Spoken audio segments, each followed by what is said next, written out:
Hey, what's up, everybody? You have Tasha Miller here, and today we're going to talk about 6 things that can improve your writing.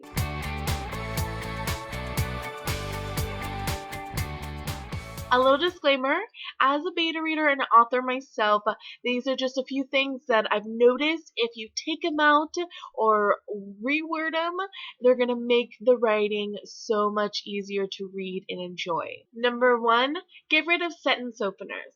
Now, there might be a fantastic word for this, but this is what I call them. This is things that start your sentence out. These are things like then, after, in the beginning, at this point, later on in the day. They always accompany a comma at the very beginning, and it is just distracting for your readers.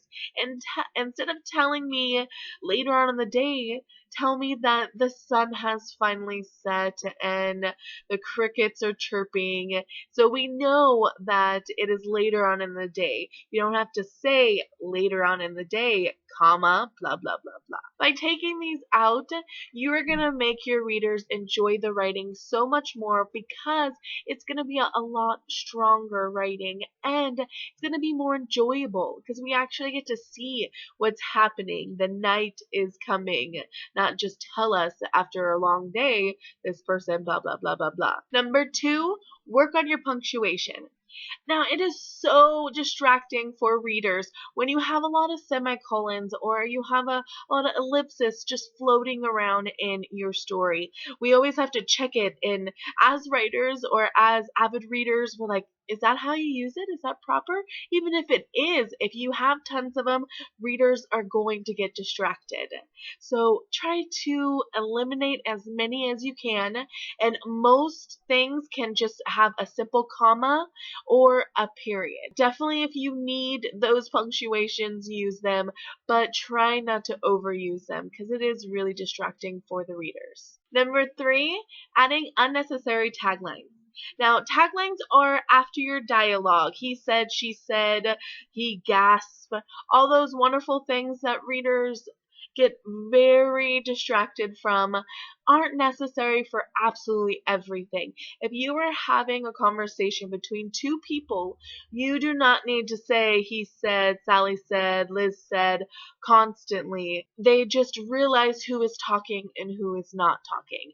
Now, you can throw in some body description or some tone description, definitely, but you don't want to just say he said, she said constantly all the way through this long dialogue. Number 4, getting rid of unnecessary words.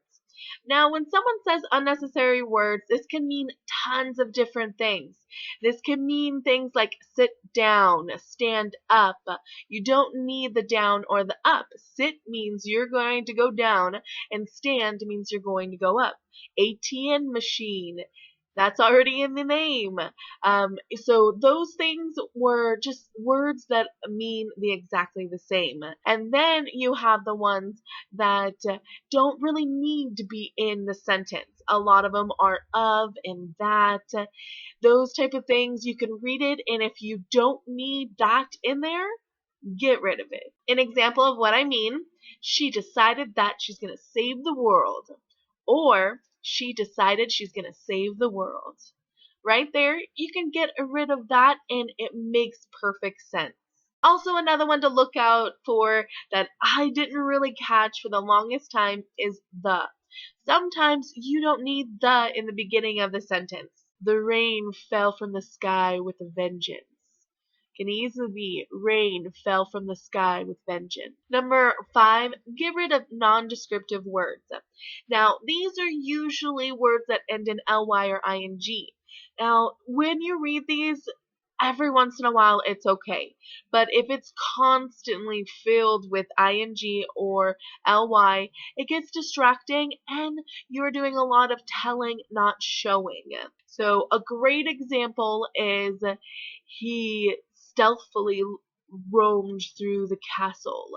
So that's awesome, but tell me what stealthily looks like, or show me.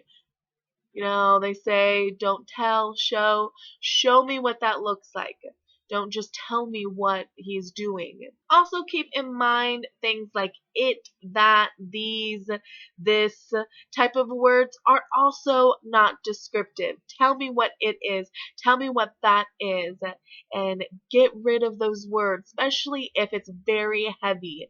If you're saying it, that, this, it's going to be very distracting and your reader's going to just be, what the hell is it? Number 6, get rid of bad words.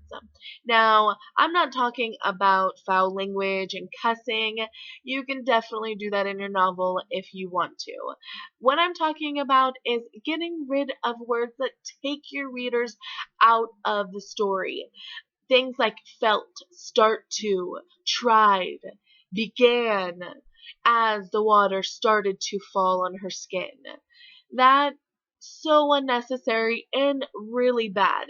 I would rather have a tons of F-bombs than having tons of start tos in there or began. Just take away start to and the water fell on her skin. So much more fun to read. And if you get rid of those, I guarantee you're going to have a lot more satisfied readers. Alrighty, that's all I have for you today. Thank you so much for coming to visit me this Friday. And I really hope that this helps out. If you do these 6 things to your writing, I guarantee you that is going to make your writing so much better. And I really hope that you try it out. If you do and you find that you're using this all the time, go ahead and leave me a comment down below and let me know. Also, you can tweet me at Tasha Y. Miller, go to my Tumblr, Tasha Y. Miller, and of course email me on my website, www.tashaymiller.com. And don't forget the Smokiest Grave is still available on Amazon, and I'm currently working on it to be available all over the place. Alright, bye!